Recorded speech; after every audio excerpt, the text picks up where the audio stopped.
খাগড়াছড়ি ও রাঙামাটিতে আদিবাসীদের উপর সাম্প্রদায়িক হামলা, মন্দির, ঘরবাড়ি ও ব্যবসা প্রতিষ্ঠান সহ পার্বত্য চট্টগ্রাম আঞ্চলিক পরিষদের অফিসে অগ্নিসংযোগ, লুটপাট ও খাগড়াছড়ি সদরে আদিবাসী হত্যার প্রতিবাদে এবং ঘটনার সাথে জড়িতদের শাস্তির দাবিতে মানববন্ধন অনুষ্ঠিত হয়েছে।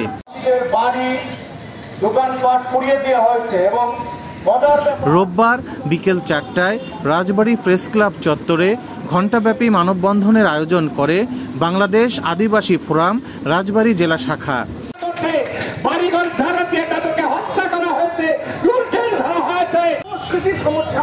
সেই সমস্যাগুলো না সমাধান না করে তাদের উপরে বিভিন্ন সময় আমাদের রাষ্ট্রযন্ত্রের স্বার্থন্বেষী মহল, আমাদের দেশের চক্রান্তকারী মহল, আমাদের দেশের দখলবাদী মহল, আমাদের দেশের চাঁদাবাদী মহল তাদের উপরে ঝাঁপিয়ে পড়ে তাদের সম্পদ, তাদের বাড়িঘর, তাদের দোকানপাট, অর্থনৈতিক অঙ্কুরিতে তাদের বাড়িঘর দখল করার একটি হীন স্বার্থের জায়গা থেকে তারা আমাদের দেশে বিভিন্ন সময়ে এই ক্ষুদ্র জাতি সত্তার উপরে তারা আক্রমণ করে।